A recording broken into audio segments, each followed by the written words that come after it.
Muy buenos días tengan todos y todas. Bienvenidos a la última actividad de la Semana de la Diáspora Puentes UCR con el Mundo 2022, denominada Diáspora UCR 2022, Experiencias Académicas en América Latina.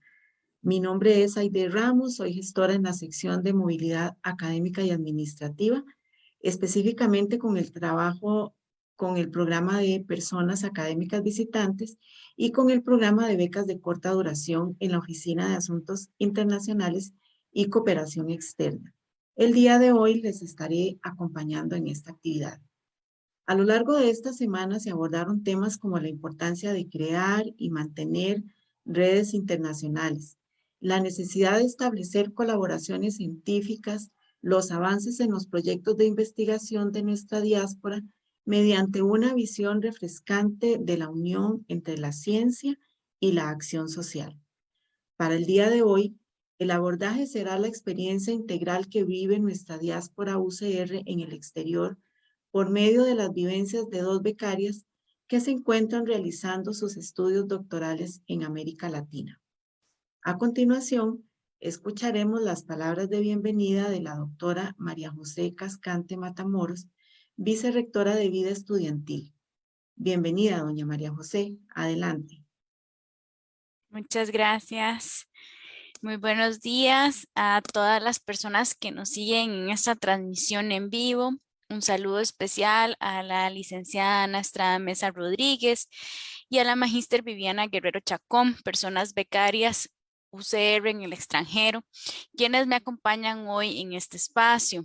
Extiendo este saludo a Aide Ramos Obregón, moderadora de esta mesa, y pues claramente a Diana Senior como directora de la OAICE. En primer lugar, yo quiero agradecer de parte de la Vicerrectoría de Vida Estudiantil la invitación de la Oficina de Asuntos Internacionales y Cooperación Externa, OAICE, para estar presente en el cierre de la celebración de la Semana de la Diáspora UCR, titulada Puentes UCR con el Mundo 2022. Es muy especial para mí, pues personalmente fui también de la diáspora UCR cuando estuve haciendo mi maestría y doctorado. Me alegra mucho que se siga fortaleciendo este programa y que este tipo de iniciativas permitan un mayor conocimiento de su impacto e importancia. Sin este apoyo, mucho talento UCR no podría desarrollarse en estas capacidades, por lo que es realmente un honor para la Universidad de Costa Rica visibilizar el trabajo y las experiencias de investigaciones de las personas becarias en el exterior y de esta forma posicionar las oportunidades de formación integral que brinda nuestra institución y que me atrevo a decir es única en el mundo. Hoy, como decía al inicio, nos acompaña la licenciada Ana Estrada Mesa Rodríguez, quien cursa un doctorado en psicología en la Universidad Nacional de Colombia y es integrante del grupo de investigación, socialización y crianza de esa misma universidad. Y también la máster y amiga Viviana Guerrero Chacón, quien es estudiante doctoral en estudios de género por la Universidad Iberoamericana de la Ciudad de México. Ambas nos compartirán sus vivencias, sus experiencias, retos académicos y culturales como estudiantes becarias en el extranjero, en el marco de este espacio denominado Diáspora UCR y estas experiencias en América Latina. Ellas dos son un ejemplo de cómo para nuestra universidad los objetivos de la movilidad académica, la internacionalización de la educación superior y el desarrollo científico de nuestras personas docentes, estudiantes y administrativas siempre han sido una prioridad. Por segunda ocasión, la Oficina de Asuntos Internacionales y de Cooperación Externa organiza este evento Diáspora UCR como una manera de mostrar el impacto transformador que tienen estas oportunidades de formación e internacionalización en la vida de las personas estudiantes, pero también en la academia y a nivel país. Este esfuerzo institucional en aras de la movilidad académica, la movilidad estudiantil y la internacionalización se traduce en la estrecha y robusta vinculación que tiene la UCR con más de 300 centros de educación superior y organizaciones internacionales. En el año 2018, la UCR firmó 79 convenios de cooperación, 36 con América Latina, 22 con Europa, 13 con Asia Pacífico, 6 con América del Norte y 1 en Medio Oriente. Actualmente la UCR mantiene relaciones académicas con más de 41 países alrededor del mundo y tiene vigente un total de 345 convenios de cooperación. Es de esta manera y en el marco de conmemoración del Mes de la Ciencia que este evento, Diáspora UCR, también se convierte en un espacio ideal para la promoción de las diferentes redes de colaboración académica e interdisciplinaria que ofrece la UCR y de la articulación de la experiencia científica y social de todas las personas académicas, investigadoras, estudiantes y funcionarias que han sido beneficiadas con el apoyo de la OAICE, de la Universidad de Costa Rica, para los estudios en el exterior. Y bueno, claramente también para las personas que prontamente se van a sumar al programa. Espero que las ponencias de estas dos estudiantes becarias contribuyan a que otras personas puedan ver las oportunidades de formación integral y de internacionalización tan valiosas que les ofrece la Universidad de Costa Rica y vislumbren al completar sus estudios en centros de educación en el exterior una posibilidad que les brinda la educación superior pública costarricense. Como ustedes saben, hoy estamos también de manteles largos en la celebración del 82 aniversario de la universidad, por lo que no podré acompañarles en toda la actividad. Sin embargo, no quería perderme la oportunidad de saludarles y agradecerles por compartir sus importantes experiencias, desearles la mejor de las suertes y que tengan una bonita mañana. Muchas gracias. Muchas gracias, doña María José, por sus palabras. Cuando una persona decide buscar oportunidades para realizar estudios en el exterior, no es tan simple como se piensa. Es un proyecto de vida académico, social, familiar y cultural, en donde se podría enfrentar desafíos, pero también muchos aprendizajes que permiten crecer como personas integrales.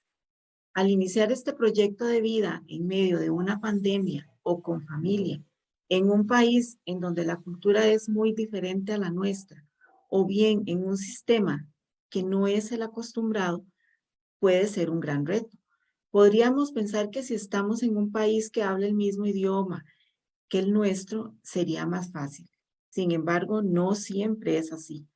Es por eso que en el conversatorio que en unos momentos desarrollaremos, esperamos abordar esas experiencias. Sin más preámbulo, me permito presentar a la licenciada Ana Estrella Mesa Rodríguez. Ana Estrella realizó sus estudios de licenciatura y bachillerato en Ciencias de la Educación con énfasis en orientación en la Universidad de Costa Rica.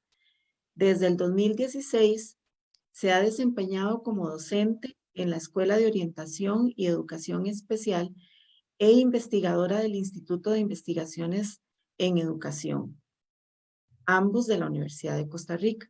También ha coordinado proyectos de acción social en ese centro de enseñanza. Cuenta con publicaciones en materia de derechos de la niñez y adolescencia, proyecto de vida en población privada de libertad, equidad en la educación superior y embarazo adolescente. Actualmente es estudiante doctoral en psicología en la Universidad Nacional de Colombia e integrante del grupo de investigación, socialización y crianza de esa misma universidad. Su tesis de doctorado está enfocada en las prácticas de crianza, la autonomía y las habilidades socioemocionales de preadolescentes con 11 y 12 años. Buenos días, Ana Estrella. Bienvenida a esta actividad. Hola, muy buenos días. Muchas gracias, Aide, y muchas gracias a la Oficina de Asuntos Internacionales por la invitación, por permitirme comentar un poquito acerca de esta gran experiencia a lo largo de estos ya casi 3 años que llevo por acá en Colombia. Es todo un gusto. Voy a permitirme compartir una breve presentación que hice al respecto para poder pues justamente compartir un poquito acerca de lo que ha sido esta experiencia. Como bien estaba comentando la señora Aide, pues yo me encuentro actualmente en Bogotá desde el 2020. Este es mi tercer año en el doctorado. Estoy actualmente haciendo trabajo de campo. Ya realicé lo que es la sustentación del examen de calificación o la candidatura, como se le dice en Costa Rica. Y pues les voy a comentar un poquito acerca de esta experiencia académica y personal en un país latinoamericano.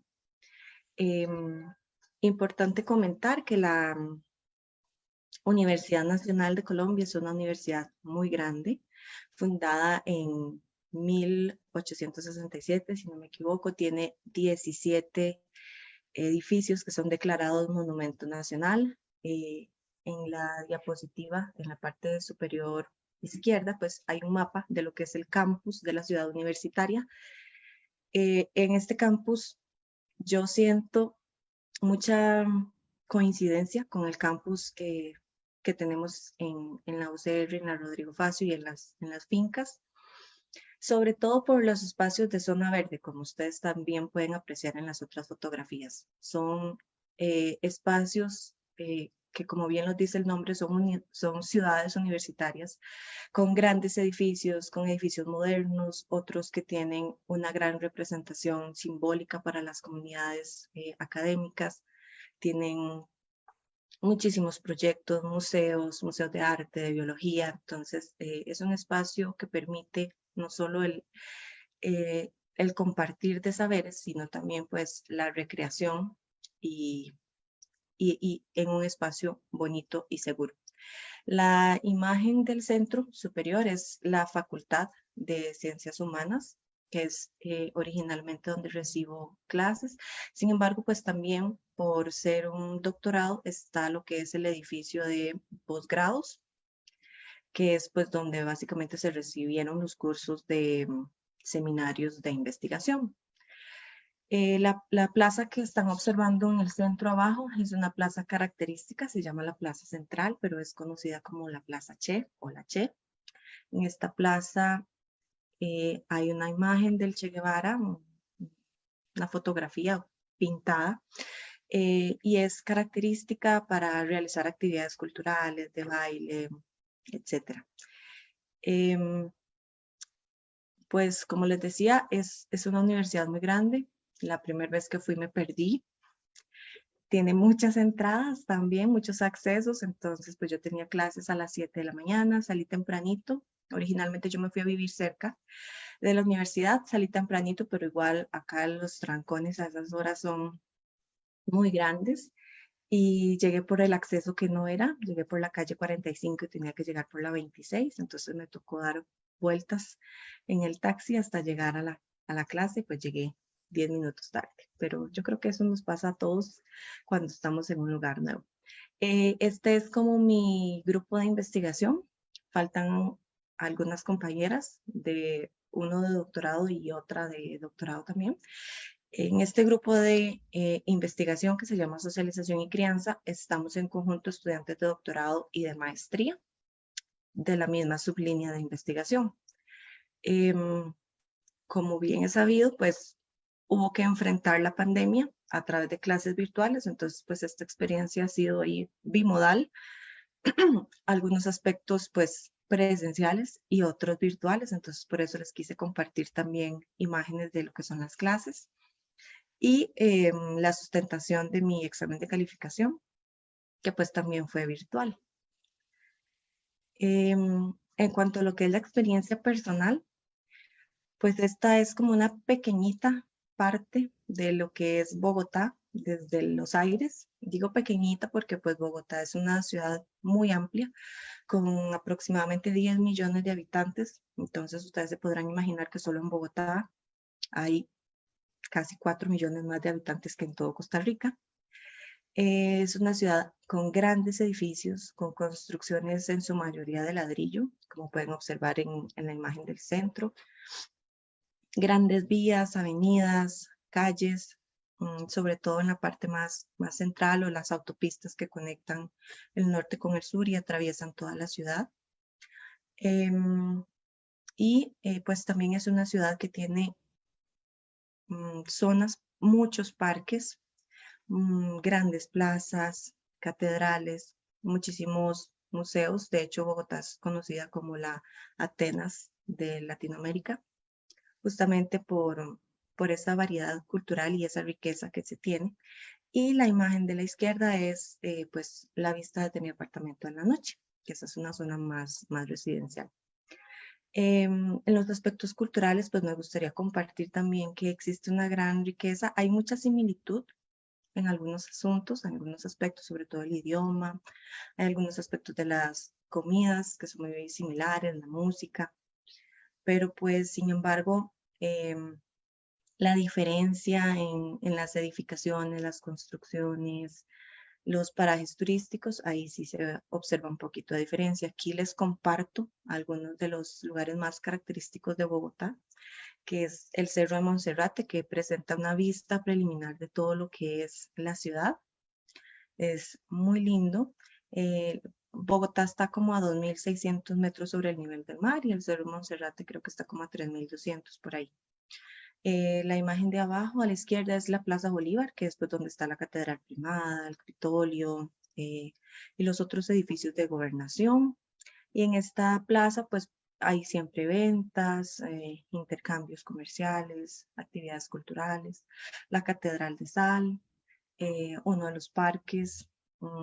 En la imagen superior del centro pues lo que representa vivir en otro país, pues yo siempre, desde que empieza septiembre, perdón, ya adorno de los símbolos patrios costarricenses, con banderas, con guirnaldas, entonces por eso les quise compartir ahí, porque a pesar de que pues uno está en otro país, siempre lleva el patriotismo tico en el corazón, entonces yo siempre lo trato como de representar en un adorno pequeñito, aunque sea.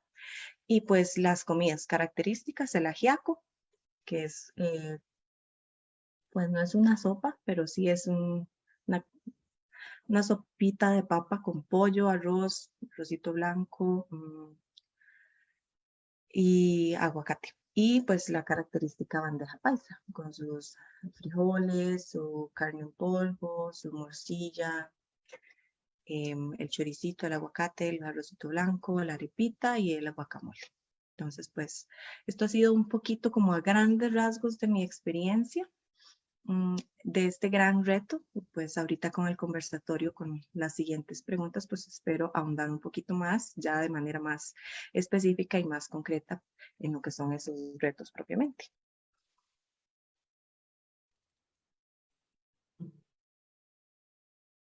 Muchas gracias, Ana Estrella, por compartir su experiencia. El día de hoy también nos acompaña la magíster Viviana Guerrero Chacón.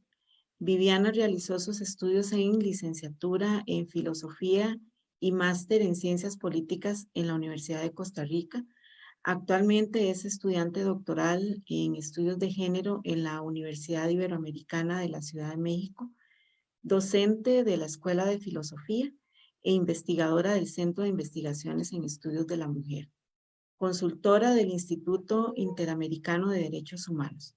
Sus investigaciones y publicaciones giran en torno a la bioética, género, derechos sexuales y reproductivos, institucionalidad democrática y políticas públicas. En este momento cedo la palabra a la magíster Guerrero. Adelante, Viviana. Muchas gracias, Aide. Muy buenos días a todas, a todos, a todos. Y le agradezco a Carol si me ayuda compartiendo la pantalla. Bueno, realmente, además de agradecerle a la Oficina de Asuntos Internacionales la invitación para hacer esta reflexión, quería empezar contándoles un poco, bueno, que en efecto estoy haciendo mi doctorado en estudios críticos de género. Entonces comprenderán ustedes que voy a traspasar mis reflexiones justamente utilizando los aprendizajes que estoy teniendo en el doctorado. Recientemente, hace menos de 20 días, cumplí un año de vivir en la Ciudad de México. Estoy viviendo en una de las zonas más bonitas de la ciudad, que es Coyoacán, así que una cordial invitación a todas, a todos, a todos para que vengan a visitar esta zona. Pero mi universidad, la Universidad Ibero, está en una zona bastante lejos de donde yo vivo, entonces tengo que movilizarme largas distancias para poder llegar a la universidad. Otra cosa, digamos, esto como un poco para contextualizar algunas de las reflexiones que voy a hacer. Vivir en la Ciudad de México es todo un reto para las personas que somos de un país centroamericano pequeño como Costa Rica. Y además, para quienes somos no de la capital, porque yo soy herediana y nunca había vivido en San José, entonces pasar de Heredia a una metrópoli como la Ciudad de México realmente ha sido todo un reto. Es una ciudad maravillosa, pero también tiene un montón de lógicas culturales que son muy distintas a las que vivimos en un país como Costa Rica. Entonces, bueno, quiero traspasar mi reflexión utilizando un poco la teoría crítica de género para darle como un sentido, digamos, a las cosas que he vivido, no solo porque estoy en la Ciudad de México haciendo mi doctorado, sino porque además traje a mi hija conmigo y ella también está estudiando aquí, ella tiene casi 5 años y ella también es migrante académica porque está haciendo su preescolar aquí en la Ciudad de México. Entonces, dicho esto, titulé mi presentación del día de hoy, Los ires y venires de la migración académica en México. Siguiente, por favor, Carlos. Quiero hacer como una diferencia conceptual que me parece que es importante entre el concepto de movilidad académica y el de migración académica. Porque parece ser, digamos, que el concepto de movilidad parece como que las personas que somos becarias de la universidad simplemente nos movemos de un lugar a otro. Y yo le quiero dar como un poco de profundidad a ese concepto, agregándole el concepto de la migración académica.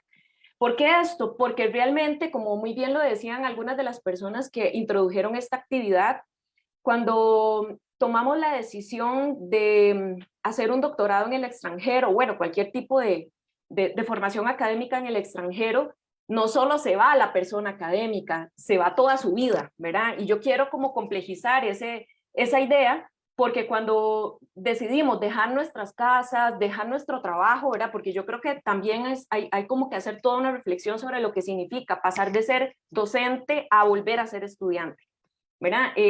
Nos vamos con nuestras familias muchas veces, dejamos nuestra casa, dejamos nuestra familia, dejamos nuestras montañas, ¿verdad? Que por lo menos les digo honestamente que para mí ha sido como todo un tema, justo porque soy de Heredia, dejar de salir de mi casa y ver las montañas y venir a la Ciudad de México y salir de mi casa y ver edificios, ¿verdad? Entonces, hay muchas cosas que están implicadas en el concepto de la migración académica. No solo nos movemos, no solo agarramos nuestras maletas y echamos alguna poca de nuestras pertenencias en las maletas y nos vamos a otro país. Es que cambiamos por completo nuestra vida y justo en ese sentido es que yo quiero reflexionar. Siguiente, por favor. Voy a enfatizar mi reflexión en torno a 3 ejes.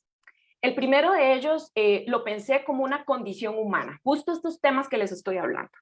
Realmente, uno de los aspectos esenciales de la migración académica tiene que ver con los vínculos, porque claramente dejamos vínculos en el país de origen, ¿verdad? Es decir, dejamos nuestros vínculos familiares, muchas veces algunas personas dejan a sus parejas, dejamos a nuestras amistades, y entonces hay como toda un esfuerzo de readecuación de nuestros vínculos cuando nos movemos de un país a otro, ¿verdad? Entonces, es todo un reto dejar los vínculos en el país de origen, pero además hacer vínculos nuevos en el país de llegada, ¿verdad? Entonces, por ejemplo, estoy segura que a Estrella le pasó igual. Bueno, yo llegué a la Ciudad de México también en medio de la pandemia. De hecho, yo me tenía que venir cuando empezó la pandemia, pero justo por protegernos, la Universidad de Costa Rica nos dijo, a ver, mejor esperemos un poco más, ¿verdad? Porque no sabemos qué va a pasar con ustedes en el extranjero. Entonces, yo me vine en el año pasado. Pero claro, la pandemia todavía estaba, ¿verdad? Digamos, yo con muchos esfuerzos me vine con una vacuna. Entonces tenía muchísimo miedo porque aquí en la ciudad, por supuesto que había como un montón de condiciones y aquí comprenderán ustedes, por ejemplo, que montarse al metro pues implica estar con un montón de personas, ¿verdad? Aquí todo es enorme, todo tiene filas, todo es masivo, ¿verdad? Entonces, uno de los retos más importantes que yo enfrenté fue como la generación de nuevos vínculos, porque yo no veía a mis compañeras, nos veíamos virtualmente, ¿verdad? La gente tiene mucho miedo todavía de relacionarse, entonces claramente esa generación de vínculos siempre termina siendo como un reto.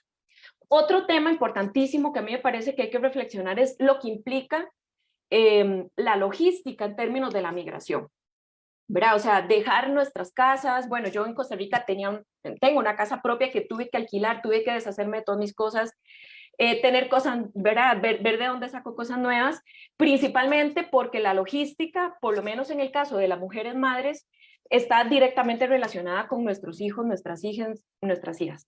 Entonces, claramente hay un reto muy importante en lo que significa la logística, ¿verdad? Porque a veces pensamos que es simplemente como echar nuestras cosas en una maleta y migrar y listo, ¿verdad? Y creo que hay que complejizar esa relación. Por ejemplo, una de las cosas que a mí siempre me pasa es que me doy cuenta como que dejé libros que eran importantes para mi investigación allá en Costa Rica, ¿verdad? Entonces siempre digo, bueno, cuando vaya tengo que traerme tal libro, y al final no lo hago, ¿verdad? Y siempre me hacen falta cosas, ¿verdad?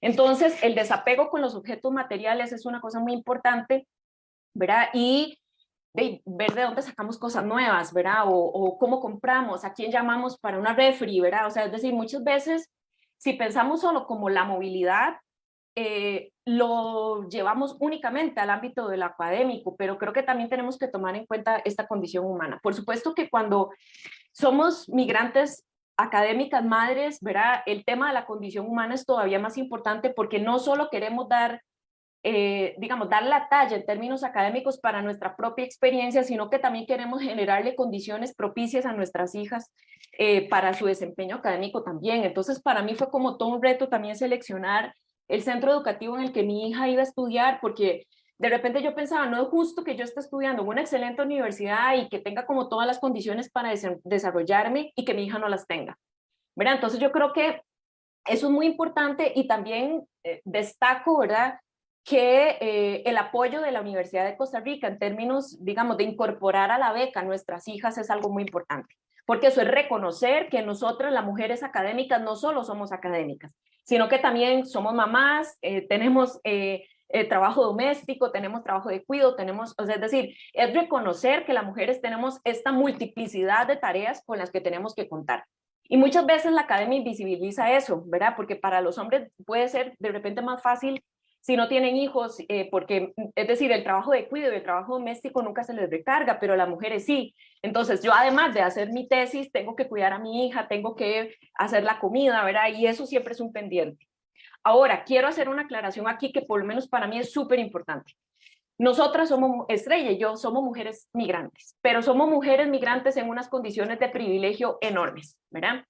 Yo no sé cómo es en Colombia, tal vez ahora nos puedes contar un poco, Estrella, pero por lo menos aquí en México hay una gran cantidad de migración, porque obviamente es un país de paso hacia los Estados Unidos, ¿verdad? Entonces, por ejemplo, cuando yo llegué acá, había una gran cantidad de protestas en el sur de México, principalmente en Chiapas, de una gran cantidad de oleadas de migración centroamericana que pasa por el territorio mexicano. O sea, es decir, los mismos y las mismas migrantes que pasan por Costa Rica vienen acá, ¿verdad? Y entonces llegamos al mismo tiempo, esa oleada de migrantes y yo llegamos a la Ciudad de México en el mismo tiempo.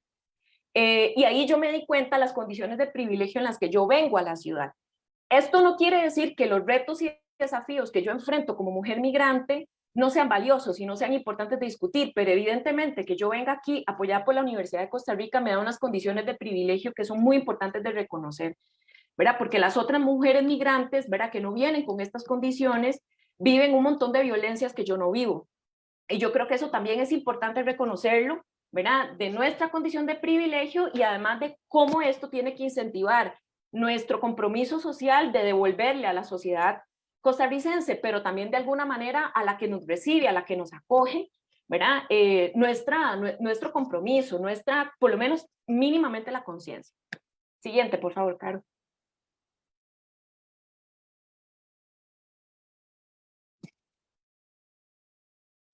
El segundo de los aspectos que quiero desarrollar tiene que ver con nuestras condiciones académicas. Ya les hablé un poco de las condiciones humanas. Cuando yo estaba pensando en estudiar fuera del país, siempre me resultó agobiante saber si tenía las calidades y las condiciones académicas pertinentes para poder migrar a otro país y dar la talla, ¿verdad? Y yo creo que una de las cosas que a mí me ha quedado claro es que la Universidad de Costa Rica nos forma de manera excelente, ¿verdad? La academia mexicana es súper, digamos, es mucho más fuerte, es muy hostil y es muy grande, ¿verdad? Es súper grande. A pesar de que yo no estudio en una de las universidades más grandes, estudio en una universidad mediana, digámoslo así, pero sigue siendo una cosa abrumadora, ¿verdad? La cantidad de personas y demás. De hecho, mi doctorado tiene más gente, ¿verdad?, que la cantidad de gente con la que yo hice mi maestría en la Universidad de Costa Rica. Es decir, que las proporciones son muy, muy diferentes. Pero yo sí he aprendido a reconocer aquí en mi doctorado las condiciones académicas que yo generé en la Universidad de Costa Rica, y me parece que eso es una cosa muy importante en vista, digamos, de la coyuntura social que estamos teniendo sobre el presupuesto universitario, de reconocernos como formadas dentro de la Universidad de Costa Rica en una academia de excelencia que nos permite migrar a otros países y destacarnos, dar la talla y hacer las cosas muy bien. Yo creo que la preparación que nosotros recibimos en la Universidad de Costa Rica es excelente y nos permite, digamos, desempeñarnos fuera del país bien. Ahora, también ha sido como un gran reto para mí entender, o sea, que yo no puedo simplemente como obviar que estoy en otro país. Entonces, claro, entender el contexto político y social mexicano es súper complejo porque este país es enorme, ¿verdad? Y entonces a veces me enfrento, yo soy, en mi doctorado solo vemos otra extranjera y yo, de que a veces no entiendo los ejemplos, a veces no entiendo los nombres, a veces no entiendo bien el contexto. Entonces eso significa que yo no solo tengo que estudiar, digamos, las lecturas que me ponen a leer, sino que además tengo que empaparme de este contexto social en el que yo vivo ahora y que yo no puedo seguir pretendiendo, ¿verdad?, que estoy en Costa Rica y que en México no tiene nada que ver conmigo. No, o sea, es que yo tengo que entender qué es lo que está sucediendo, por lo menos en mi caso, por ejemplo, con las mujeres acá en la Ciudad de México. Pero además tengo que hacer un gran esfuerzo también de estar explicando a mis profesoras y a mis compañeras qué es lo que pasa en Costa Rica, ¿verdad? O sea, es una cosa, el contexto es una cosa bilateral. Entonces, por ejemplo, si yo estuviera haciendo mi tesis doctoral en Costa Rica, yo no tendría que hacer un capítulo completo sobre antecedentes, digamos, de Costa Rica. Yo estoy trabajando sobre el sector médico costarricense que atiende los embarazos y los partos. Ese es como mi eje de estudio y principalmente la violencia obstétrica. Entonces, claro, yo no, o sea, si tuviera que hacer mi tesis en Costa Rica, yo no tendría que explicar qué es el tonifacio o qué son las comunidades indígenas, ¿verdad? Pero aquí en México sí, entonces claramente me implica también un esfuerzo de contextualizar mi investigación para que las académicas mexicanas entiendan, digamos, de qué estoy hablando. También me ha pasado en varias ocasiones, ¿verdad? Que, o sea, que siento que a pesar de que Centroamérica y México están a la par, es como que Centroamérica no existe para México y conocen muy pocas cosas de nosotras, ¿verdad? Entonces muchas veces he tenido, por ejemplo, me pasó en una actividad que empezaron a hablar sobre el tema de las dictaduras y que la democracia y no sé qué, y yo hablé sobre lo que es la situación de Nicaragua y nadie estaba enterado de lo que estaba pasando. Bueno, entonces me parecía muy interesante, digamos, reflexionar cómo en América Latina, ¿verdad?, no tenemos como que estos puentes de intercomunicación académica que nos permita entender mejor que estamos demasiado cerca, ¿verdad? O sea, no estoy hablando como de Nueva Zelanda, o sea, estamos hablando de vecinas. Y luego, finalmente, el último punto sobre este tema, para ir un poco más rápido, tiene que ver con abrirse académicamente a las sorpresas. Realmente, digamos, o sea, como que yo tenía en mi mente, porque yo estudié una licenciatura en filosofía y luego un posgrado en ciencias políticas, pero ahora estoy haciendo un doctorado interdisciplinario, que en realidad, digamos, no es como de una sola área. Y eso ha significado como que he tenido que hacer un gran esfuerzo para abrirme a recibir conocimiento nuevo, ¿verdad? Y eso, cuando uno tiene esa actitud de decir, a ver, México, dame todo lo que tenés, por favor, porque necesito llevarme estas herramientas, muchas cosas que en Costa Rica no estamos debatiendo, qué importante que es abrirse a las sorpresas y poder, digamos, devolverle a la Academia Costarricense también estas discusiones. Por favor, la última, Filmina. El tercer eje tiene que ver con el contexto cultural, ¿verdad? Yo elegí México, les voy a decir honestamente, para poder estar más cerca de Costa Rica, porque yo sabía que iba a tener que hacer trabajo de campo, entonces yo tengo que estar viajando a Costa Rica para hacer entrevistas, para hacer diferentes técnicas de investigación, pero les voy a decir honestamente que también pensé en México por la comida, ¿verdad? O sea, porque realmente este es un país maravilloso, ¿verdad? Así que les invito también a venir si no han venido. Pero también migrar académicamente implica adaptarse al ambiente. Entonces, por ejemplo, para mí ha sido todo un reto adaptarme al aire, ¿verdad? Porque ya sabemos que la Ciudad de México es una ciudad muy contaminada, adaptarme al agua porque el agua no es potable. Entonces, eso que para nosotras es súper normal de llegar al baño a cargar nuestra botella, ¿verdad? Aquí jamás se podría hacer. Pero también al ambiente social, ¿verdad? O sea, de saber cómo subirse a un bus, cómo usar el metro, o sea, todo eso son grandes retos que hay que entender, que hay que adaptarse y que además hay que reflexionar desde el punto de vista académico. De hecho, yo estoy pensando como todas estas cosas a propósito de esta reflexión que la UAI se me ha invitado a hacer, como escribir alguna cosa al respecto. Hay que entender también, digamos, los contextos de violencia para las mujeres, Ya sabemos que la Ciudad de México es uno de los lugares más peligrosos para ser mujer en el mundo, y eso significa también una readecuación de cómo yo me muevo en la ciudad. No me muevo con las mismas características que como cuando ando en Heredia, ¿verdad? Y eso es como toda una reflexión que hay que hacer sobre lo que significa la migración para una mujer. Pero claramente hay un gozo en la migración académica en condiciones de privilegio como las mías, porque realmente, o sea, como ahora nos mostraba Estella, o sea, nosotras podemos conocer, o sea, tenemos un montón de opciones, ¿verdad? Tenemos un montón de lugares para comer. Realmente es una condición de privilegio enorme, y yo creo que la Universidad de Costa Rica, realmente el programa de movilidad académica hay que protegerlo. No solo porque eso hace que nuestra academia se nutra, sino porque además tenemos grandes posibilidades de hacer una academia muchísimo más sensible a la interculturalidad, creo yo. Quiero cerrar, por favor, la última, Carol. Estuve leyendo un poco también sobre qué dicen los estudios feministas en torno a esto, y quisiera cerrar mi presentación con esta reflexión de una feminista española que habla sobre la migración, digamos, desde el feminismo. Ella dice: las mujeres migrantes comienzan a forjar mecanismos de agencia y resistencia para no olvidar ni ser olvidados, por resignificar el pasado con el presente, una dualidad que le permite reescribir su corporalidad migrante desde un movimiento transnacional y fronterizo. Fronterizo. Entonces, cierro mi intervención diciéndonos que sí, las mujeres migrantes, que además tenemos que regresar a nuestros países, vivimos en una dualidad enorme, ¿verdad? Y el tema del apego con los países es muy importante, porque tuvimos que desapegarnos de Costa Rica, pero en unos años nos vamos a tener que desapegar de México, de Colombia o del país. Entonces, esta condición como de inestabilidad permanente también nos atraviesa. Y una de las cosas que quiero finalizar justamente tiene que ver con que a las mujeres la migración nos atraviesa por el cuerpo. En las condiciones en las que sea, nos atraviesa el cuerpo. Y yo creo que esto tenemos que seguirlo reflexionando, y me parece que estos esfuerzos que hacemos desde la diáspora y también desde la oficina son justamente como la oportunidad perfecta para seguir reflexionando sobre lo que significa ser migrantes académicas. Muchas gracias.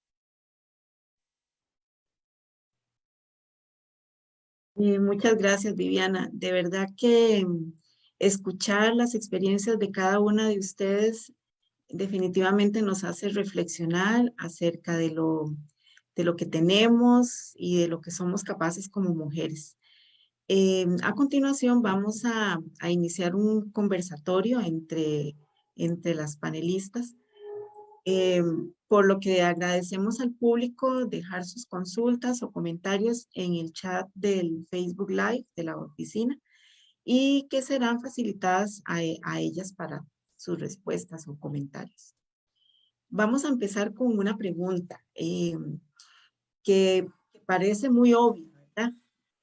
¿Qué fue lo que las motivó a realizar estudios de posgrado en el extranjero? Y propiamente, bueno, aunque ya compartieron un poco, las dos un poquito, ¿verdad? ¿Por qué fue que escogieron ir a América Latina? Pero quisiera como que ahondáramos un poquito más en eso, ¿verdad? ¿Qué fue lo que las llevó propiamente a escoger universidades en América Latina? Tal vez podemos comenzar con Viviana. Sí, muchas gracias. Bueno, vieras que yo me lo pensé un montón, Aide, porque como yo soy mamá, pues no era tan fácil como nada más agarrar mi chunchis e irme para otro país, ¿verdad? Pero sí sentí como esa necesidad de ampliar los horizontes académicos, ¿verdad? Porque yo quería como justamente tener un doctorado interdisciplinario y quería que fueran estudios de género. Entonces, yo como que, bueno, fui funcionario universitario, fui docente durante 9 años, ya digamos soy una mujer migrante grande, ¿verdad? Mucha gente se va como un poco más joven, voy a cumplir 38 años la próxima semana. Entonces, claramente ya tenía mi vida hecha en Costa Rica, ¿verdad? Y me lo pensé muchísimo. Pero yo creo que tiene que ver con esa necesidad de la sorpresa, como les hablaba ahora en la presentación. O sea, yo necesitaba sentirme sorprendida por la academia.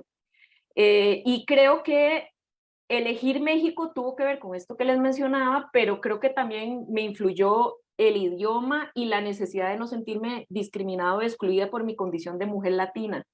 ¿verdad? O sea, yo no quería ir como un país donde yo me sintiera así, o peor aún que mi hija se sintiera así. Y a pesar de las distancias culturales que tenemos, yo no me he sentido así en México, me he sentido bienvenida. Las personas mexicanas son como bien, bien abiertas, ¿verdad? O sea, son como muy cariñosas y eso me ha hecho sentirme en mi casa.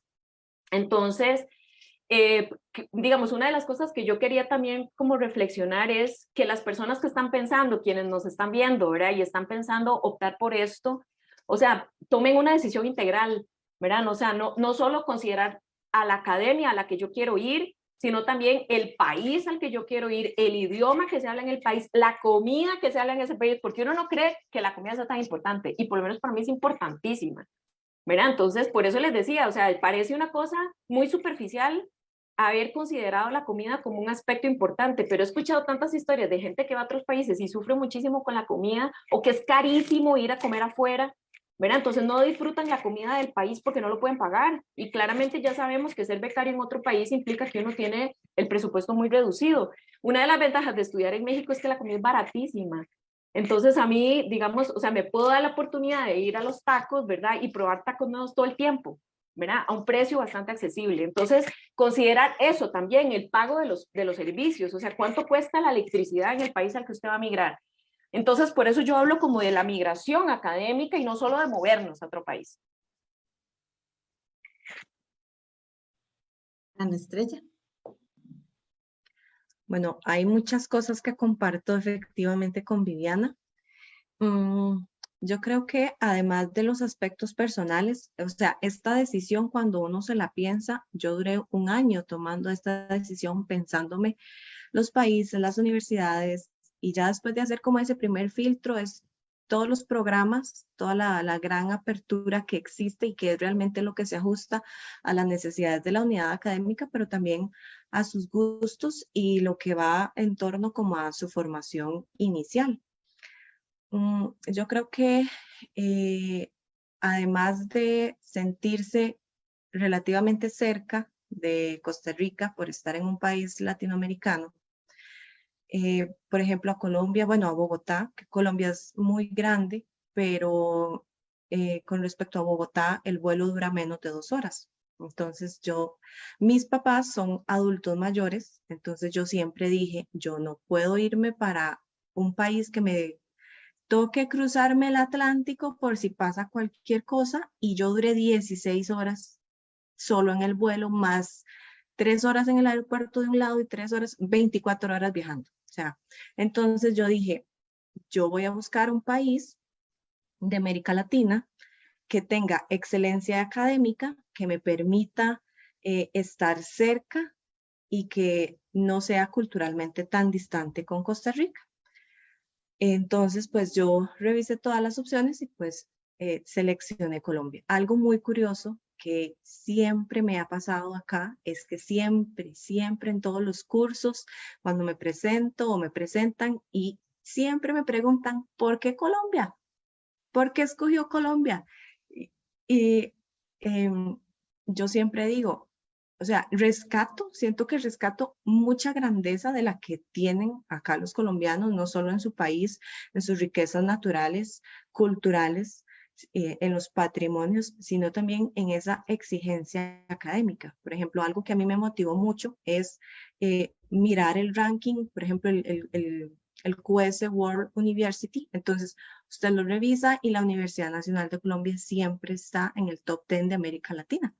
Entonces yo dije, es una universidad que tiene muchísima trayectoria, fue fundada en 1867, y yo decía, la UCR es una bebecita, tiene 82 años, pero en comparación con la UNAL son muchísimos años de diferencia, hay mucha trayectoria recorrida, hay muchísimas redes, he conocido muchas personas de varios países, no solo de Colombia, de otras universidades. Entonces, el estar acá, como bien decía Viviana, te permite ampliar, tener esa apertura académica, conocer otras experiencias, empaparte de cómo se hacen las cosas desde otro punto de vista, en mi caso desde otra disciplina, porque yo soy orientadora, no soy psicóloga. Entonces, pues eso implica también un doble reto, que tal vez más adelante podemos hablar un poquito de eso, pero es un reto en en cualquier dirección que usted lo vea, en lo personal, porque pues es venirte sola para un país que tiene mucho estereotipo de violencia, de agresión contra la mujer, de muchas cosas que siempre anda ahí rondando, y por eso la gente siempre me pregunta por qué escogió este país.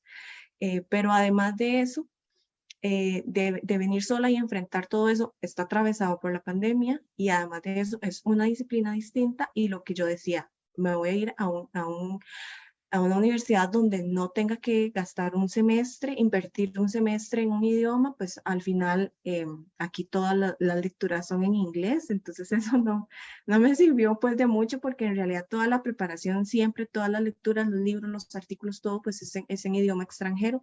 Entonces pues ese creo que también ha sido un esfuerzo doble que he tenido que dar, pero pues algo para lo que ya pues estaba preparada por las buenas bases que también da la formación de grado de la Universidad de Costa Rica. Aide, me voy a permitir, porque me parece que Estrella dijo dos cosas que son importantísimas y que quería como reforzarlas, porque a mí me pasó igual. El tema de la cercanía con los que dejamos, ¿verdad? A mí me pasó igual, o sea, yo dije, yo tengo que estar cerca de mi familia, me parecería interesante como pregunta de investigación cuestionarnos cuántos hombres migrantes piensan en eso y cuántas mujeres migrantes pensamos en voy a estar cerca de mi mamá por si me necesita, ¿verdad? Creo que eso es una cosa que está traspasada por el género. Entonces, digamos, ¿cuántas mujeres estamos más cerca? ¿Cuántos hombres están más largo? ¿Verdad? Yo creo que eso sería una pregunta interesante como para entender cuáles son las motivaciones de la migración académica. Y el segundo elemento es que creo que también es un gran reto, principalmente cuando uno viene de disciplinas como la mía, la filosofía, de decolonizar el pensamiento, ¿verdad? O sea, no necesariamente todos tenemos que ir a Europa o tenemos que estudiar en países de lenguas extranjeras. Y una de las cosas que yo más he aprendido aquí en México es a valorar el pensamiento latinoamericano. La Academia Mexicana tiene una producción, bueno, que es una cosa impresionante, ¿verdad? Entonces yo creo que también, o sea, a mí mucha gente me decía, pero ¿por qué no Europa? Y yo decía, pero ¿por qué sí Europa? ¿Verdad? Y bueno, la verdad es que yo creo que todas esas son cuestiones, ¿verdad? Que sería como muy interesante profundizar con las demás personas becarias, las otras personas que formamos parte de la diáspora, ¿verdad? ¿Cuántas personas hay en cada país y cuáles son las motivaciones? Yo creo que traspasar eso por un pensamiento más interseccional que incluya la raza, que incluya la clase, que incluya el género, nos puede permitir también como entender mejor la migración de la universidad. Sí, muy importante, digamos, esa observación, porque de hecho, aunque tal vez no hemos realizado en la oficina como esa pregunta así tan específica, ¿verdad? Si algún hombre escogió irse cerca por su familia, no lo hemos hecho tan así, pero de hecho, de todos modos, sí, la mayoría de los becarios o de la diáspora son hombres, ¿verdad? Entonces eso siempre es así, ¿verdad? Tal vez cuestión de género, como dice. Quisiera compartir también aquí algunos de los comentarios que han hecho en el Facebook. Y Fanny Rojas Vargas dice, gracias por compartir estos retos que las fortalecen y visibilizan el esfuerzo por crecer en todos los ámbitos. Mauricio Navarro Bulgarelli también dice, comenta que desde mi experiencia comparto totalmente el concepto de migración académica comentado por la profesora Viviana. Y bueno, también saluda a Estrella y gracias por compartir la experiencia y mi respeto por tu trabajo y me alegra la experiencia cultural que estás viviendo. Igualmente comparte todo el concepto de migración, ¿verdad? Es muy importante, ¿verdad? Todo esto. Ahora, en la parte académica, ¿verdad? ¿Cuáles creen ustedes que serían los retos académicos y culturales, bueno, que ya han sido mencionados? El día de hoy se ha querido dar un enfoque un poquito más diferente a lo que es esta actividad o este conversatorio. Eh, durante la semana se han tenido otras actividades, más enfocadas en la parte académica. El día de hoy, por supuesto que la parte académica es muy importante y por eso es que nos gustaría que nos comentaras cuáles han sido los mayores retos en esta parte, pero lo enfocamos también en la parte humana, en lo que es la persona, ¿verdad? Entonces, quisiéramos que compartan con nosotros esta parte, ¿verdad? Los retos académicos a los que una persona becaria se podría enfrentar al realizar estudios en el exterior. Tal vez Ana Estrella pueda comenzar con su comentario. De acuerdo, gracias, Aide.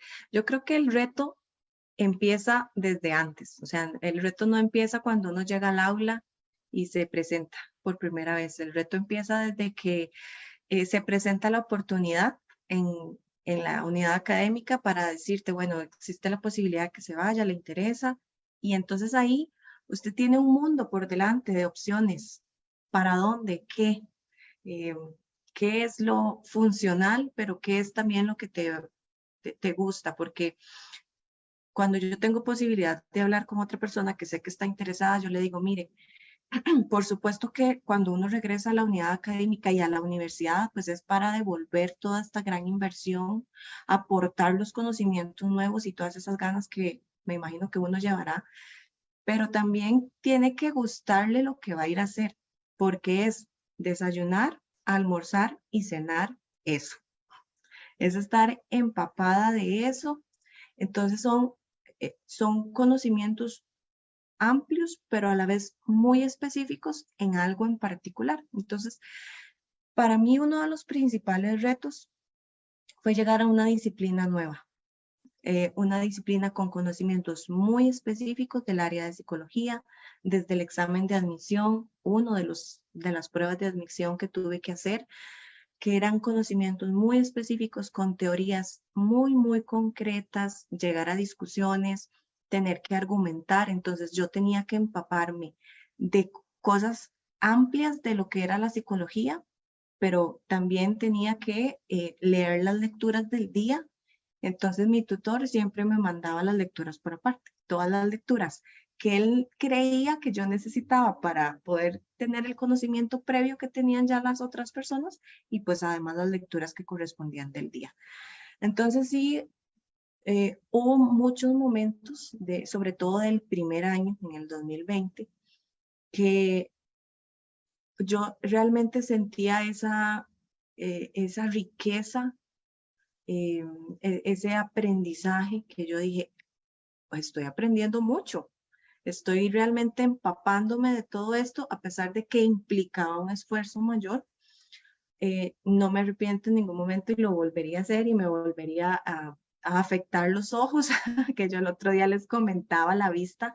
Sí siento que se me ha afectado un poquito porque pues tanta lectura, las ojeras ya definitivamente, ya eso no se quita ni con la base de más alta cobertura, pero pues todo forma parte de. Entonces, uno de los principales retos académicos es incorporarse en un grupo de profesionales con una experticia muy buena, con una exigencia académica muy amplia, con otros estándares.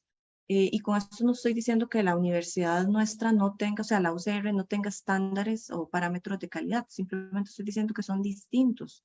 Y yo creo que a eso es a lo que uno viene, a someterse a esos estándares que te exigen dar más de lo que uno está acostumbrado a dar. Entonces, ese esfuerzo, ese dar la milla amplia, el estar en discusiones constantes todos los días, argumentativas, estarse actualizando, algo que a mí me ha gustado muchísimo es que en esta universidad siempre todas las investigaciones, todas las referencias, el máximo de años son 5, máximo 10. Entonces, esa actualización en lo que se está haciendo en otros países y que se trae el conocimiento acá, es parte de lo que yo quiero pues llevar a Costa Rica, ¿no? Entonces, este reto de adaptarse a lo nuevo, de entablar amistades, porque pues es incorporarse a gente que ya tiene un grupo consolidado, que ya se conoce, entonces uno viene con otra trayectoria.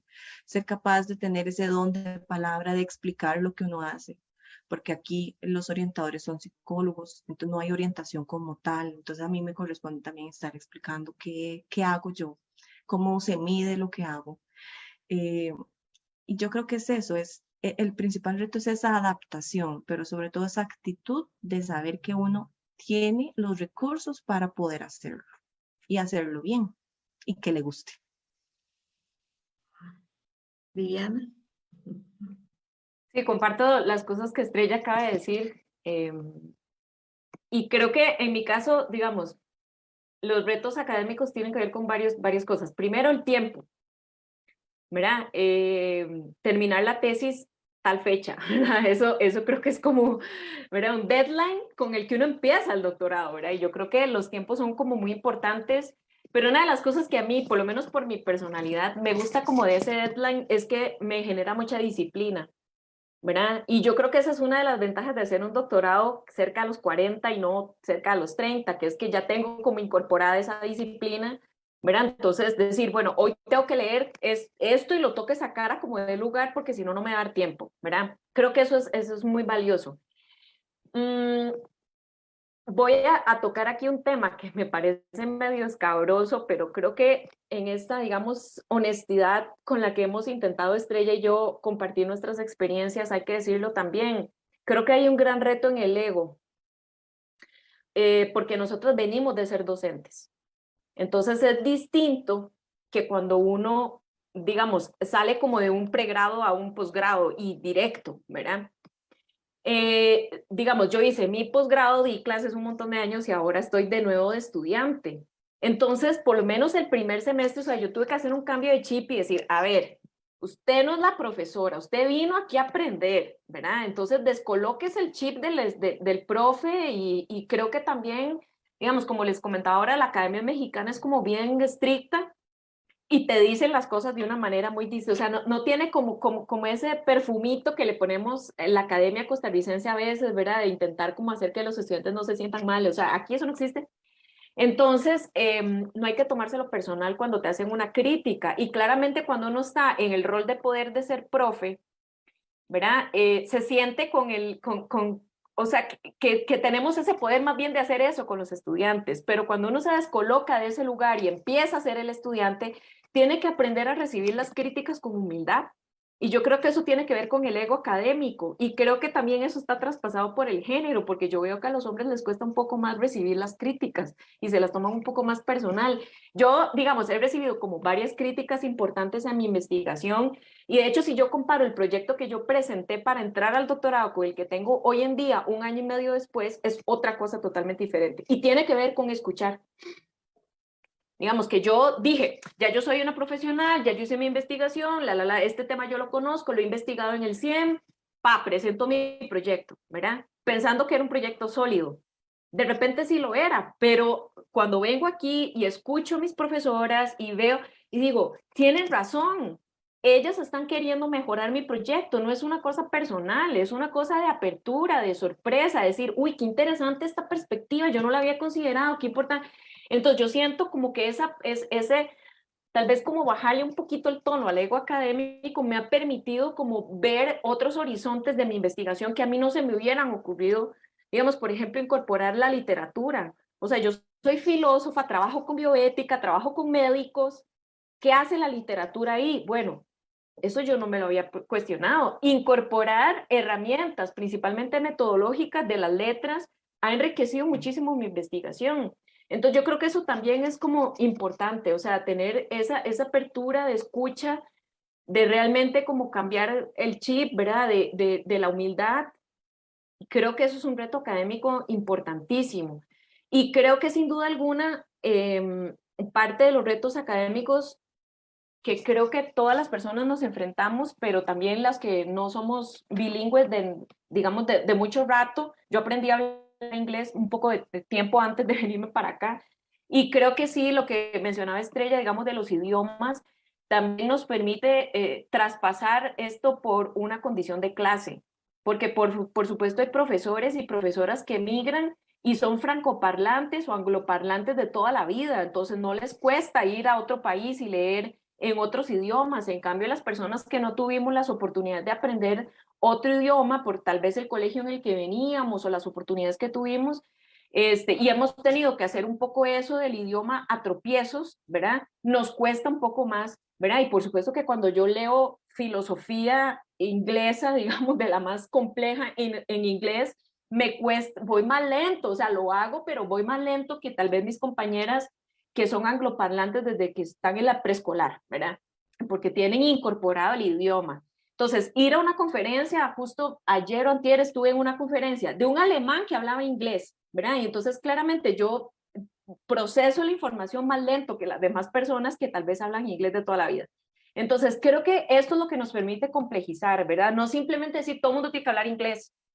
Eso es un requisito para la academia. Sí, puede ser que sí, pero no es hay maneras distintas de hablar inglés. Hay algunos que estamos en pañales y que nos cuesta un montón y que estamos haciendo un gran esfuerzo, ¿verdad? Pero que también tenemos hijos y tenemos que ir a lavar platos y tenemos que escribir, ¿verdad? O sea, es que eso hay que complejizarlo porque las personas no solo somos académicas. Y ya para cerrar, el último reto que me parece muy importante es como las exigencias que vienen a futuro de la Universidad de Costa Rica. O sea, entender que nosotros no venimos solo a producir una investigación doctoral, sino que también es deseable, ¿verdad? No es exigible, pero es deseable que además publiquemos, ¿verdad? Entonces, creo que en efecto, dar la talla con el doctorado no es solo venir a graduarse, hacer la tesis y regresar con el título. Es, bueno, ¿usted qué redes hizo? ¿A quién conoció? ¿Cuántos congresos fue? ¿Cuántos artículos publicó? O sea, es un nivel de exigencia muy, muy alto, ¿verdad? Entonces, eso está muy bien. Eso está muy bien porque la Universidad de Costa Rica nos está pagando para que nosotros hagamos esto. Esto es una especie de trabajo. Yo a veces no lo veo ni como una beca, sino como una continuación del trabajo académico, porque yo tengo que devolverle cosas a la U, no es gratis, digamos, el esfuerzo que estamos haciendo. Y eso hay que decirlo también, porque regresamos a decir, bueno, ¿usted cuántas publicaciones hizo en estos años, verdad? O sea, a ver, preséntemelas. Y bueno, eso requiere un trabajo, porque no se puede publicar lo mismo que uno está haciendo en la tesis. ¿Verdad? Entonces, claramente las personas que están pensando en irse a otro país tienen que tomar en consideración esto y yo creo que es importante que se lo transmitamos a las personas nuevas becarias, ¿verdad? De la complejidad de los trámites migratorios, que eso es una cosa escandalosamente difícil, ¿verdad? Para comprender. A mí me tocó llegar a México un sábado y entrar a clases el lunes. Entonces yo estaba haciendo trámites migratorios, apenas comprando colchones, yendo a clases, o sea, todo en la misma semana, ¿verdad? Entonces yo creo que eso es humanizar la migración, ¿verdad? Y yo creo que eso es una de las cosas más importantes que tiene este esfuerzo de reflexión que tiene la diáspora en estos días, ¿verdad? Justamente. Y bueno, muchísimas gracias por compartir esto, ¿verdad? Porque es muy importante que se tome en consideración cuando una persona decide ir a estudiar afuera. Y por supuesto que uno de los objetivos más importantes es que en el programa, en este programa de becas, es que los profesores se formen, por supuesto que académicamente, pero que también se formen como persona, conociendo otro tipo de cosas a las que no estamos acostumbrados aquí. Digamos, esta parte académica diferente de que aquí los profesores a nosotros nos tratan con mucho cariño, ¿verdad? Y esa diferencia de la enseñanza tal vez que puede haber en otros países. Entonces, también eso es muy importante, ¿verdad? Y ese cambio de rol que tienen que hacer ustedes, ¿verdad? De ser profesores y llegar allá a sentarse como estudiantes. Es un cambio, pienso yo, que muy importante que tienen que hacer. Quisiera compartir aquí en el Facebook, dice Emanuel Prado tiene dos preguntas. ¿Qué se dice en el extranjero de Costa Rica? Algo interesante, dice, algo interesante, ¿verdad? Más allá de lo obvio, ¿verdad? Después dice, ya que Costa Rica es un referente en educación en América Latina, ¿cuáles son las diferencias más marcadas que encontraron en recursos, en administración, etcétera? Y menciona Emanuel, me quedo con la duda siempre, ¿por qué América Latina y no Estados Unidos, Canadá o Europa, ¿verdad? Pero entonces, ¿qué dicen ustedes? ¿Qué se escucha de Costa Rica por esos lugares? Ana Estrella, tal vez podrías comenzar. Bueno, esa pregunta es bien curiosa porque usualmente escucho lo mismo y va en torno a dos vías. La primera, que no hay ejército. Entonces, siempre recalcan que Costa Rica no tiene ejército. Acá en Colombia es bien particular, sobre todo por los acuerdos de paz que se están pues tratando para llegar a esos acuerdos de paz entre el gobierno y las guerrillas. Entonces, para ellos resulta muy interesante cómo podemos sobrevivir en un contexto latinoamericano en donde hay muchas manifestaciones que no son como las que se viven en Costa Rica. Eso es muy importante ahora que escuchaba a Viviana hablando de las manifestaciones en el sur de México. Yo viví una manifestación en el 2020 y una manifestación el año pasado que se convierten en paros nacionales. Entonces, estos paros nacionales son paros de 2 meses, en los que no se puede hacer nada. Y son manifestaciones muy diferentes a las que hay en Costa Rica, en todo sentido. Entonces, eso es lo primero que les llama la atención de Costa Rica, cómo sobrevivimos sin ejército. Y lo segundo está muy enfocado en que somos pequeñitos, pero somos muy reconocidos por esa cultura verde de cuidado del medio ambiente. Entonces eso es algo que siempre me preguntan también, que es un país muy bonito, que siempre han visto, que está como muchas atracciones turísticas, que sí de verdad es tan bonito como se ven las fotos. Y otra cosa en común es el café, porque pues Colombia es muy reconocido a nivel mundial por el café y pues Costa Rica también. Entonces, ese es otro aspecto que hay también en común y que les resulta interesante. No sé si respondo las otras preguntas o solo esa. Bueno, tal vez Para démosle la darle paso a oportunidad a Viviana. Viviana, sí, gracias. Vieras que eso es como muy curioso porque a mí me tocó vivir la eliminatoria del Mundial aquí, ¿verdad? Y evidentemente el fútbol es una cosa muy importante para los dos países, ¿verdad? Entonces yo tenía como la imagen, porque claro, allá en Costa Rica los partidos de fútbol contra México son como uno de los más importantes, ¿verdad? Entonces yo tenía como la idea que aquí era igual. Y yo dije, cuando venga el partido México-Costa Rica, ¿verdad? O sea, fijo voy a ver un montón de camisas de México y todo el mundo va a estar hablando del tema. Nada que ver.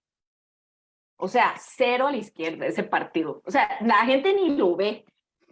Para ellos o sea, para nosotros el referente es México y para ellos el referente es Estados Unidos. O sea, para ellos Costa Rica es un país ahí, ¿verdad? Como El Salvador o cualquier otro. O sea, no tiene el nivel de importancia futbolística que tiene para nosotros.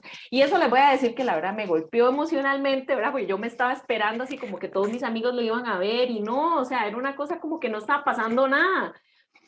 ¿Y por qué arranco con esto? Porque realmente es muy interesante, ¿verdad? En función de lo que les decía ahora, de cómo conocen muy poco de nosotros. O sea, incluso varias personas así como en la calle, cuando, ¿verdad? Me pasó un día en un Uber, me dijo el señor, usted no es de aquí, ¿verdad? Y yo, no, yo soy de Costa Rica. Ah, sí, Puerto Rico, la isla, ¿verdad? O sea, y eso me ha pasado varias veces.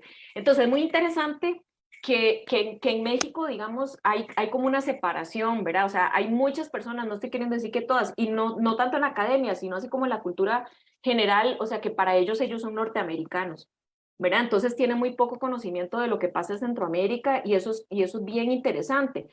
Ahora, sí me ha pasado conocer a muchas personas que han venido, bueno, que han ido a conocer Costa Rica, ¿verdad? Y que sí tienen como este referente de la naturaleza. Y claro, las personas que son de la Ciudad de México, digamos, y que tienen los recursos para viajar a otros países, privilegian mucho pasear en lugares como Costa Rica que tienen bosque, porque claramente aquí en la ciudad, pues, ¿verdad? O sea, esto es una ciudad. Entonces, aunque tiene ciertos lugares donde hay bosque, ¿verdad? Viveros de Coyoacán, el bosque de Chapultepec, o sea, si hay lugares que tienen árboles, pues, o sea, no está como interiorizado. De hecho, el otro día fui como a un lugar que me dijeron, es un bosque, te vas a sentir en casa, es el último río vivo de México, lo cual me dio mucho dolor, ¿verdad? O sea, que haya algo que se llama el último río vivo de la Ciudad de México, porque aquí todos los ríos están entubados.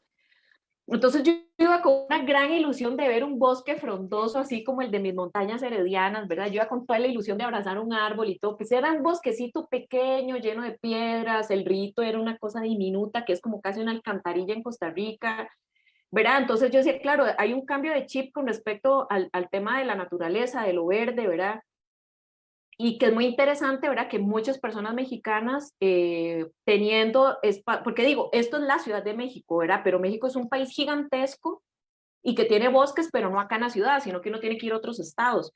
Pero como es un país tan grande, uno tiene que agarrar un avión para ir a la playa o para ir al bosque, ¿verdad? Entonces muchas veces ellos y ellas prefieren agarrar un avión e ir a Costa Rica porque realmente es muy barato viajar. Entonces me parece interesantísimo, ¿verdad? Como estas referencias y que digamos, y que no está tan colocado Costa Rica en México como México en Costa Rica, ¿verdad? O sea, nosotros allá tenemos un montón de restaurantes mexicanos, todo el mundo sabe lo que es un taco, ¿verdad? O sea, todo el mundo conoce a los mexicanos, todo el mundo sabe quién es Chicharito, ¿verdad? O sea, todas esas cosas, en cambio al revés no, ¿verdad? Y eso fue como una sorpresa, porque yo creí que sí, ¿verdad? Yo creí que ellos sabían quién era Keylor y no saben, ellos saben quién es Ochoa, ¿verdad? Y por eso este tema de los medios, ¿verdad?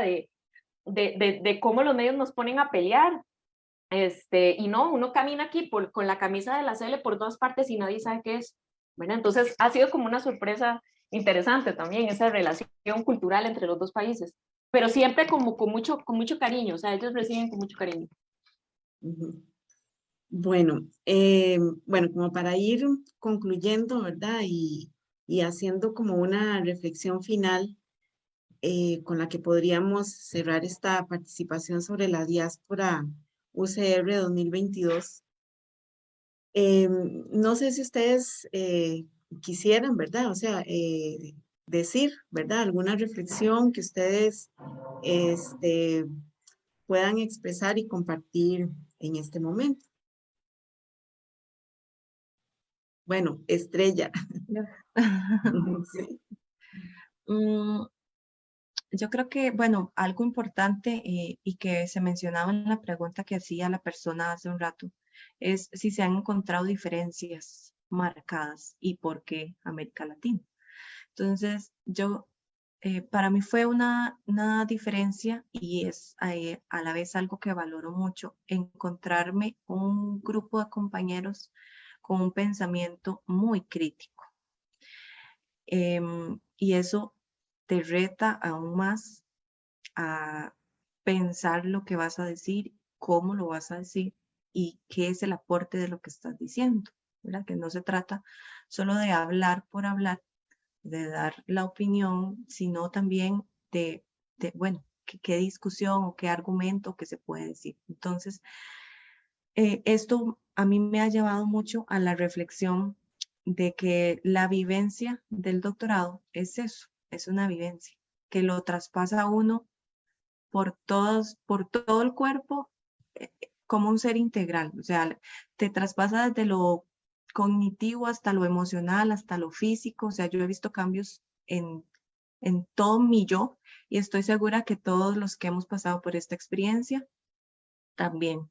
Eh, Evidentemente, la persona que hizo todos los trámites migratorios, que pues también son bien complejos y que llega a enfrentarse a otra tramitología que es muy distinta a Costa Rica, no es la misma que se va a ir y no es la misma que va a regresar. Lo que mencionaba la compañera de pasas de tener el grupo a cargo a hacer las cosas como se cree que se hacen, a sentarte del otro lado. Y después es otra vez reestructure todo porque otra vez es usted al frente, ¿verdad? Pero ya con otras experiencias de vida, con otros conocimientos. Entonces, yo creo que sí, es una vivencia que yo recomendaría, pero mi principal reflexión es que se debe hacer en el momento que uno está preparado para hacerlo.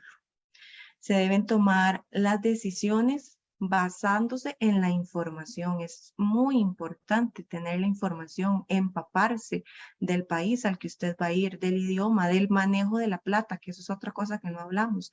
En México son pesos mexicanos, aquí son pesos colombianos, aquí las sumas de dinero son altísimas porque lamentablemente el peso es una de las monedas más devaluadas en el mundo. Entonces, es informarse para dónde vas, porque es el contexto, el entorno en donde vas a vivir 4, 5, 6 años o 2 años si vas a hacer una maestría. Entonces es informarse para dónde voy, con quién voy a convivir, cuál es la universidad que me va a abrir las puertas, en qué barrio voy a vivir, qué tan cerca, qué tan lejos, qué comida hay, qué tan distinto es, cuáles son los objetivos, los contenidos de los programas de estudio, qué tengo que reforzar. Entonces, todo eso suena que es un montón y lo es. Es mucho, es mucha información, pero es una experiencia que yo le recomendaría a cualquier persona que lo esté pensando, que lo haga, pero que lo haga en el momento que considere que está listo, que se crea capaz de lograrlo, que en efecto hay momentos en los que uno dice, no puedo, ¿qué me vine a hacer aquí? A mí me pasaba cuando tenía que leer y tengo que leer cosas de estadística inferencial en inglés, y con costos la entiendo en español. En inglés es más complejo. Yo digo, ¿qué es esto? Pero aquí estoy y yo estoy segura que no voy a ser ni la primera ni la última que lo ha vivido. Entonces es ser consciente de que es un proceso difícil, que son años de esfuerzo, pero que con una buena organización del tiempo, con una actitud, con esas ganas de hacerlo por su crecimiento personal y académico, pues se puede lograr. Y lo más importante es buscar ayuda cuando uno tiene que buscar ayuda en todo. Para ayuda académica, miren, no entiendo, necesito más, o en la familia, me siento triste con la pareja, con los amigos, me siento sola, ¿qué hago? Todo. Es importante buscar ayuda, no aislarse y tener claridad de la meta. Eso a mí me ha ayudado muchísimo, saber qué es lo que quiero alcanzar y estructurar el tiempo en base a eso. Viviana. Sí, muchas gracias. Continuando con esto que dice Estrella, digamos, para mí ha sido fundamental el apoyo de las compañeras de la OAICE, especialmente de Carol. Yo creo que, o sea, tener el apoyo, digamos, porque creo que el trabajo de las personas de la OAICE es muy especial, porque es como, ¿verdad? O sea, tienen que a veces lidiar con nuestras emociones, con nuestras preguntas, ¿verdad? Y a veces son, o sea, a veces a mí me pasa, ¿verdad? Porque tenemos que rendirle cuentas al Estado sobre nuestro trabajo, ¿verdad? O sea, las facturas y no sé qué. Y claro, uno está tan metido en la academia, ¿verdad? Que a veces se te va a hacer no sé qué, entonces la paciencia y la comprensión y el apoyo de las personas de la OAICE yo creo que ha sido fundamental para eso, así que eso lo quiero reconocer también. Respondiendo a lo que decía el compañero en Facebook, ¿por qué no Estados Unidos? Mi pregunta es, ¿y por qué sí? ¿Verdad? O sea, es decir, eso podrá parecer natural en algunas disciplinas, especialmente de las ciencias exactas, pero cuando hacemos ciencias sociales, a mí, digamos, estudiar en Estados Unidos no me sirve de nada, porque la condición latinoamericana de las mujeres es particular. Yo quiero escuchar a las mujeres latinoamericanas que hacen academia hablando sobre las mujeres latinoamericanas. Pero es decir, si yo voy a Europa y traigo cosas de Europa, probablemente voy a tener que hacer un esfuerzo de contextualización conceptual enorme y un estiramiento conceptual enorme para que lo que dicen en Europa me sirva aquí en Costa Rica o en México o en una comunidad indígena o una comunidad afrodescendiente. O sea, ¿verdad? Es decir, uno tiene que también pensar qué es lo que uno va a estudiar. El objeto de estudio tiene que estar directamente relacionado con la universidad a la que uno va a estudiar. No es solo decir Estados Unidos y Europa, check, América Latina no tiene nada que aportar. Bueno, eso depende, ¿verdad? O sea, yo me siento mucho más cómoda leyendo feministas latinoamericanas hablando sobre los problemas de las mujeres latinoamericanas. Entonces, ¿verdad? Eso por ahí. Luego, con respecto a los recursos, yo estudio en una universidad que tiene una infraestructura impresionante, es una universidad hermosísima, con unas condiciones tecnológicas impresionantes, o sea, un acceso a tecnología, bibliotecas, o sea, todo es precioso. Pero, curiosamente, ese acceso, digamos, a los recursos y a cosas muy interesantes, digamos, es una universidad jesuita, pero con ideas progresistas mucho más adelantadas, digamos, en temas de género, de incorporación de las personas trans, etcétera, que la Universidad de Costa Rica. Pero a pesar de eso, digamos, a mí no ha parado de incrementárseme el amor por la UCR. Digamos, estar en otra universidad a mí solo me ha hecho amar todavía más la UCR. Por estar aquí, ¿verdad? Y aprovecho justo que hoy estamos de cumpleaños, o sea, no cumpleaños un un edificio, una infraestructura, estamos cumpliendo años todas las personas que somos parte de la Universidad de Costa Rica, como estudiantes, como administrativos, los conserjes, las personas que hacen los jardines, todas y todos y todes estamos de cumpleaños el día de hoy. Y yo creo que esta es una oportunidad hermosa para reflexionar sobre cómo tenemos que defender nuestra institución. O sea, yo considero que el Ibero es mi hogar en este momento. Y le estaré infinitamente agradecida al pueblo mexicano también por recibirme, pero tengo clarísimo que mi compromiso fundamental es regresar a la Universidad de Costa Rica y hacer que esa universidad siga siendo una universidad de excelencia. No es que lo va a hacer, es que ya lo es. Y eso está en peligro. Y yo creo que tenemos que entender muy bien que está en peligro. Y yo quería también cerrar esta reflexión diciéndoles que yo me sentí muy mal la semana pasada porque yo quería estar en la marcha en defensa del presupuesto universitario. Yo quería estar ahí, me sentí muy mal de no estar, ¿verdad? Conversando esto con mi mamá, que también es profesora de la universidad, yo le decía, mami, es que quiero estar ahí, o sea, porque yo estoy aquí gracias a la Universidad de Costa Rica, al pueblo costarricense, o sea, mis estudiantes, extraño muchísimo a mis estudiantes. Y ella me decía, Viviana, usted lo que tiene que hacer por la Universidad de Costa Rica en este momento es excelencia académica. Porque ese día yo entraba a clases, el día de la marcha. Ese día tenía mi primera clase de este semestre. Y claro, yo tenía mi mente aquí y mi corazón allá, ¿verdad? Y yo veía las fotos y los videos y yo decía, qué hermoso lo que están haciendo. Gracias por hacer esto. Pero también mi tarea aquí es hacer las cosas bien acá para que cuando yo regrese, ¿verdad? Haya universidad a la cual regresar, ¿verdad? Yo creo que esa es una reflexión con la que yo me quedé. Necesitamos defender el presupuesto del FES porque nosotros estamos haciendo las cosas bien. Y yo creo que tenemos que reconocernos a nosotras mismas que estamos haciendo las cosas bien y que estudiar, trabajar en la Universidad de Costa Rica es una cosa maravillosa que tenemos que defender y que tenemos que cuidar, que tenemos que tomar conciencia de que está en riesgo, ¿verdad? Porque lo que pasó esta vez va a continuar pasando, ha estado pasando y va a continuar pasando.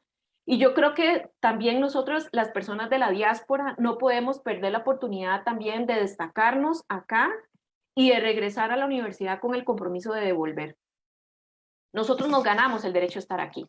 Creo yo que eso es importante. No nos están regalando nada, porque muchas veces, yo no sé si a vos, Estrella, te pasa eso, pero a veces, digamos, familiares y no sé qué, tal vez pueden pensar que esto es como una cosa que es como un regalo. ¿Verdad? Qué dichosa, está un montón de años ahí sin trabajar, ¿verdad? Qué dichosa, anda estudiando. Y sí, es un privilegio, porque yo hice mi posgrado de maestría estudiando tiempo completo y casi me muero y duré muchísimos años porque casi no tenía tiempo a escribir, entonces entiendo que es un privilegio que ahora yo me pueda sentar a escribir, ¿verdad? Eso lo entiendo, pero también yo me gané a punta de trabajo y de esfuerzo mi papel y mi rol aquí en la Ciudad de México. Pero también entiendo que cuando yo regrese me tengo que entregar a mis estudiantes, que tengo que entregarme a la Universidad de Costa Rica, porque realmente no es solo un lugar de trabajo, es nuestra alma mater. Así que yo quería cerrar también mi reflexión haciendo como ese llamado a la diáspora, de que entendamos, digamos, nuestro compromiso con nuestra alma mater y por supuesto a todas las personas que nos escuchan, ¿verdad? De que defendamos la universidad pública. Gracias, Viviana. Quisiera también darle la oportunidad a Estrella porque nos quedó como ahí pendiente, ¿verdad? Que por qué América Latina y no otro país u otro continente. Sí, yo creo que además de lo, perdón. No, y ya ahora sí, digamos, como dar la reflexión final de la actividad. Sí, yo creo que además de lo que ya había mencionado previamente, de que esta es una experiencia que te traspasa en todos los ámbitos, todas las áreas de tu desarrollo, pues está esa elección. O sea, yo creo que se trata de mirar qué es lo que usted quiere investigar. Y cuando usted regrese a Costa Rica, hacia dónde va a dirigir sus esfuerzos investigativos, sus esfuerzos de docencia, de acción social. Entonces, está muy relacionado con esa proyección de hacia dónde. Entonces, hay que contextualizarlo, como lo decía Viviana hace un rato. O sea, no nos podemos desprender del contexto. ¿Por qué América Latina? No solo por lo personal que dije hace un momento, sino también porque hay trabajo académico de excelencia en América Latina. Hay que visibilizar eso, hay que validarlo. existe, es conocimiento actualizado de estos años. La cantidad de producción, por ejemplo, de que yo he leído de COVID de universidades latinoamericanas es mucha. Brasil, México, Colombia, o sea, son países que producen mucho material académico y que lamentablemente a veces no visibilizamos. A veces traemos mucha cosa a España, bueno, en Costa Rica, mucha cosa a España, mucha cosa a Estados Unidos, mucha cosa de Asia tal vez. Y sí, es porque hay mucha producción, hay mucho recurso, pero también en Latinoamérica lo hay. Entonces, parte importante de mi decisión, como decía, no solo lo personal y de la excelencia de la universidad en la que estoy, sino también de poder contextualizar, de poder replicar después en Costa Rica lo que yo he aprendido acá, con contextos similares que me permitan hacer comparaciones, que me permitan mirar diferencias y similitudes y ampliar toda esa gama de conocimiento en la región, que yo creo que es lo que falta todavía potencializar un poco más entre nosotros mismos. O sea, validar lo que dije hace un ratito, validar la producción de lo que se está haciendo en América Latina. Y la reflexión, pues muy aunada a eso, forma parte de lo mismo, de creer que estamos haciendo cosas que son importantes y que hay que decirlo. Muchas gracias. Bueno, quisiera de verdad agradecer a ambas por acompañarnos este día en esta actividad. Y con estas últimas reflexiones de ustedes, también agradezco a cada uno de los panelistas y a las personas que nos acompañaron a través del Facebook Live durante toda esta semana. Estas grabaciones quedan colgadas en nuestro perfil de Facebook, así como cada cápsula de Conozca mi tesis y Voces de la Diáspora. Para el día de hoy queremos compartir en el segmento de Conozca mi tesis el proyecto de investigación desarrollado por el doctor Adolfo Quesada Román en la Universidad de Ginebra en Suiza y en Voces de la Diáspora la experiencia de la magíster Mariana Rivera Ramírez, funcionaria de radioemisoras UCR. Nuevamente agradecemos mucho su atención. Hasta pronto y no puedo despedirme sin dejar de decir, somos UCR. Muchas gracias.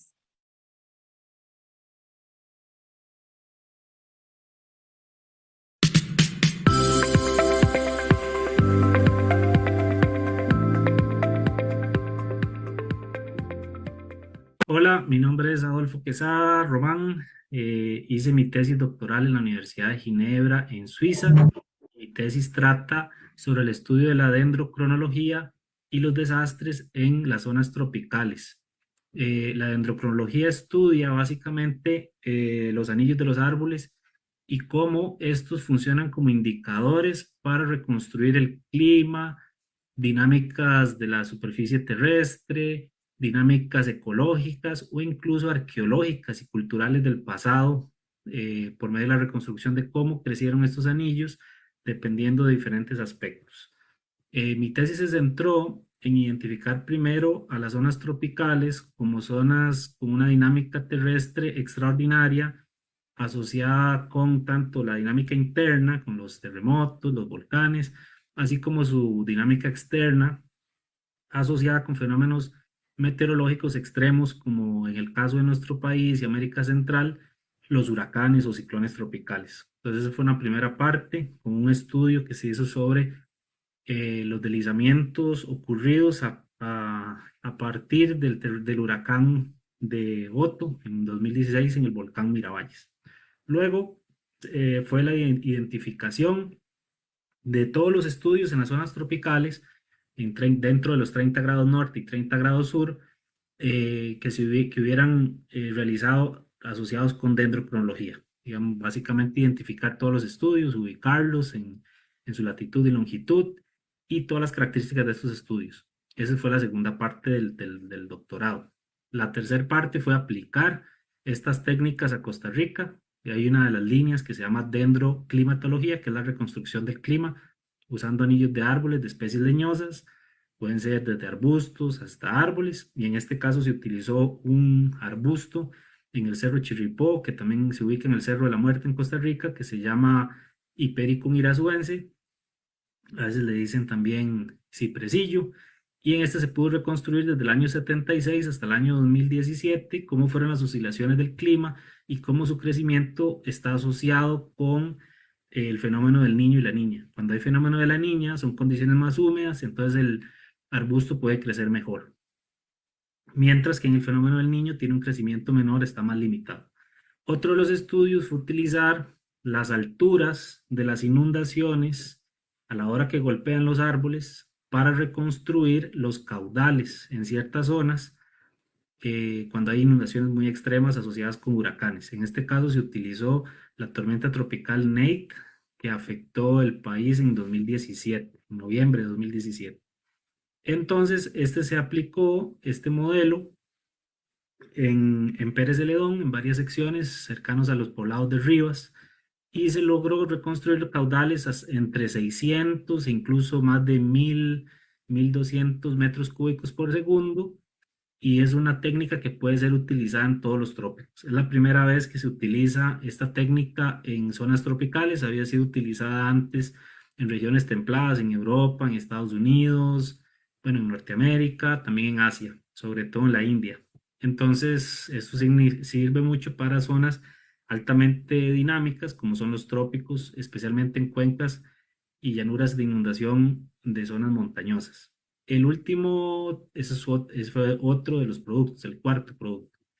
Y el último producto fue una aplicación regional de esta metodología, pero en una cuenca de mayores dimensiones, en este caso en toda la cuenca del río Terra, y en ella se hizo esta aplicación de usar datos hidrológicos de estaciones hidrológicas del ICE en toda la cuenca del Terra y compararlo con la rectificación de esos caudales usando dendrocronología, en este caso dendrogeomorfología, para reconstruir caudales en zonas puntuales, en 7 sitios de la cuenca del río Terra, y ajustar el modelo para después tener un modelo de amenaza más aplicado, ¿verdad?, de las inundaciones en toda la cuenca. Luego se hizo un análisis de vulnerabilidad, de exposición, para llegar a un estudio de riesgo de inundaciones de toda la cuenca del río Terra. Entonces se tiene para todo el río Terra cuál es el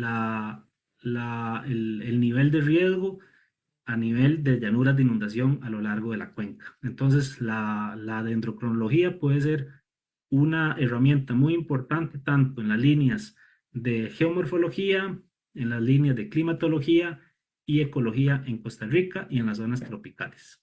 Muchas gracias.